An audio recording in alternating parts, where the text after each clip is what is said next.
face Greg Kempiste. Takes a ball outside the count, 1-0. Over some of the dimensions, the pitching area is 44 feet from home plate. That's the distance from the rubber to home plate. The diamond, well, the bases are 60 feet apart, and we gave you the field dimensions, 200 feet down the lines and 220 to dead center field. The 1-0 is low and inside, and they take a strike, though, 1-1. Looks like Mr.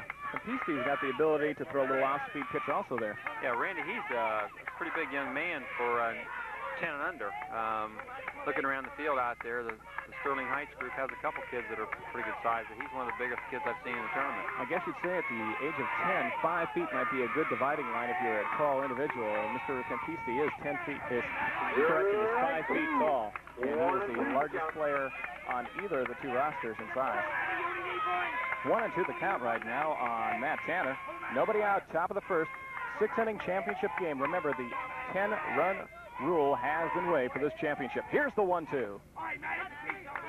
Swung and a foul tip, and the count remains 1-2. The count stays 1-2. The manager, well, first of all, for Perry Hall is Ray Burrows, and his coaches are Dale Yoakum, who had to go home a little early, Tom Dugas, and Craig Brown. We'll go over to Sterling Heights in just a moment. Kempiste facing Tanner. Here comes the 1-2. Swing and a miss. Strike play. He got him. One down. The next batter, number 22, Mike. There is an eligibility rule regarding pitching too, Dave. You pitch 6 innings. Actually, if you pitch a minimum of 3 and a maximum of 6 innings, you have to wait about 40 hours before you can pitch again. But neither of these two teams, with the number of pitchers that they have on their rosters, should be affected by that ruling at all. They have about 3 or 4 relief pitchers each. There's a strike on 1 on second baseman Mike Pastore. I think that's a pretty good rule, Randy, to protect the kid's arm. Pastore came into this tournament batting .286. The catch is made, but that's out of play. If you take a look down the baselines, you see the first base and the third base lines. But outside the foul line, you'll see another white line. Now, that other white line just outside that marks the out-of-play area, and that catch was made out of play, so that's nothing more than a long strike right now. Pastore back into the batter's box to face Campiste.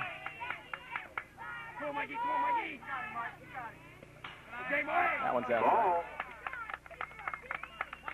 Behind the plate for Sterling Heights is number 8, Doug Essler. Coaches for Sterling Heights, the manager, George Teodecki, his assistants, Jim Wise, Jim Kerr, and Joe Russin. Mr. Blue. And I think we'll have a conference right now between home plate umpire Jack Kasai and third base umpire Fred Shaw. Correct. And they were correcting the count. The count is 1 ball and 2 strikes with 1 out here in the top of the first inning of play.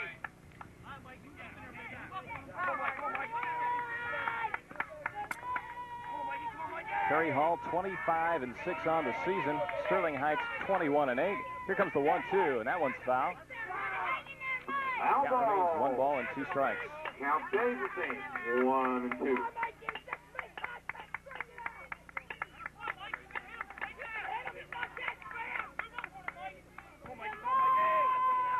On deck for Perry Hall, shortstop Tim Elliott. Count evens up now at 2 balls and 2 strikes. As Jack Kasai does some housekeeping at home plate, and he lost his pen. He'll pick that up. What a tournament it's been. The weather's been great, Dave. Go ahead. Excuse me. If Perry Heights should not win this tournament, it certainly won't be for lack of boisterous fan support and support from the bench. They're making an awful lot of noise, aren't they? 2-2, check swing call, 3rd strike. 2 strikeouts now for Greg Campiste. 2 outs. Number 3 batter. That brings up shortstop Tim Elliott.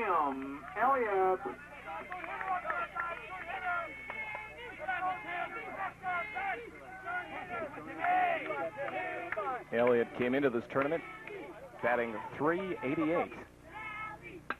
There's a liner up the middle, base hit for Tim Elliott.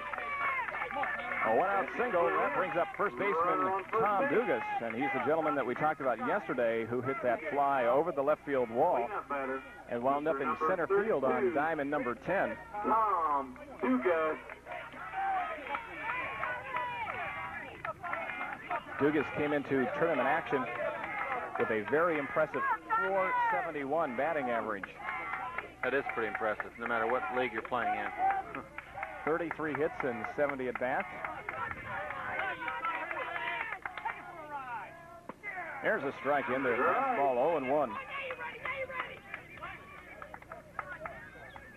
Another point we might mention, no leadoffs are allowed. You cannot leave the base until the ball crosses home plate.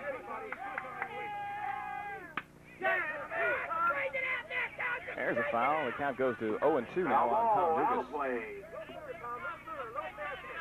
0-2. Well, Mayor Francis, you would have been proud of the host team. They played a very strong tournament, and they led this Perry Hall team through 3.5 innings. Just gave up 10 runs in that bottom of the fourth. That proved to be their downfall, losing 14-7. And looking at both of these teams, it's amazing. I'm amazed at the control that the pitcher has. The young man's been working the corners very well on both sides. That's something we were talking about earlier, Dave. We might touch on right now is Campiste strikes out the side in the top of the first inning of play. 10 and under. Are we going to see much more than a fastball from some of these guys? And well, we talked I want to see what your answer is this time after we talk after the first game. I still say no. I didn't see anything other than a straight pitch that inning. I don't know whether he's trying to change any speeds or anything, but he looks like he's just working on concentrating, throwing the ball over the plate. He's not, doesn't look like he's pushing himself to throw the ball overly hard.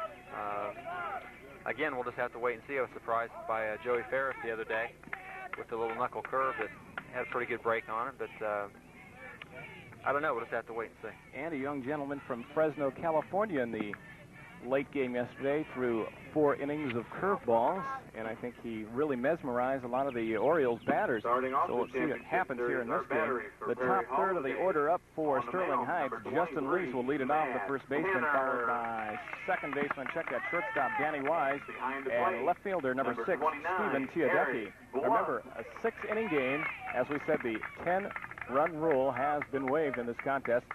No metal spikes are allowed. And we gave you the dimensions a little earlier.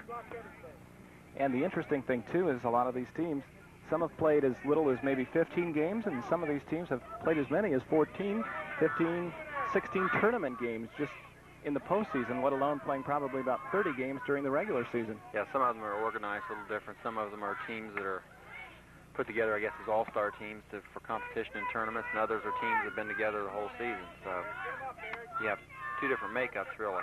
And one of the purposes of the Continental Amateur Baseball Association, as stated by Ron Golden, was that after a lot of the tournament action, he would come back and there would still be a good month or 6 weeks of tournament time yet for his team to play some baseball. So that's right. Ron designed the CABA, and this format has been very successful, playing in July and early August with the World Series. This is one of 11 different age groups that are competing in World Championship competition. We'll go over the other age groups and where the locations are in case you would like to visit them a little later on this summer. Tanner's first pitch is a base hit into left field by Justin Lease. That goes all the way to the fence. Lease goes for 2, and he's in there. Justin Lease leads off with a double. That was a nice throw in there by number 2. center fielder Danny Brown, I think. It's a nice slide. Take a look at that one more time. Lease, deep in the batter's box, good stance, drives that one all the way to left center field, and the cutoff throw just misses, nailing Lease at second base. To the left side is Wise's ground ball. That'll advance the runner to third, though, with 1 out. First base. 5-3 if you're scoring at home. And with 1 out, that brings up left fielder Stephen Tiadecki. Number 6, Steve Tiadecki. Tiadecki, a very versatile player, and can play any position in the field at all. He's one of the leaders on the team in on-base percentage. Now, the Sterling Heights team does not keep batting averages for their players. They keep on-base percentages. This could be a sacrifice fly. Center fielder makes the catch. The runner from third tags. We might have a play at the plate. The throw is high and long, and Sterling Heights takes a 1-0 lead. sacrifice fly. Credit And Keith RBI. Irby with a sacrifice fly. Check that, Stephen Tiadecki, and it's 1-0 Sterling Heights. Randy, Batter, that number throw 16, certainly had enough on it. It was, as it came in, it faded toward the third base side. Had it been down and over toward the plate a little bit, I think he might have had a chance to get him on that play. We were talking about the versatility of Steve Tiadecki, and I think it helps when your dad is the manager. He kind of sometimes makes sure that you have that extra versatility that you need to play out there in the field. With 1 out, 1 run in, that brings up the right fielder, number 16, Keith Irby, and we had an appeal play down at third base, thinking perhaps that the runner might have left early, but he was called safe, so the score stands at 1-0. Pop foul down first base line, and the catch is made. A nice catch made by first baseman Tom Dugas. 1 hit.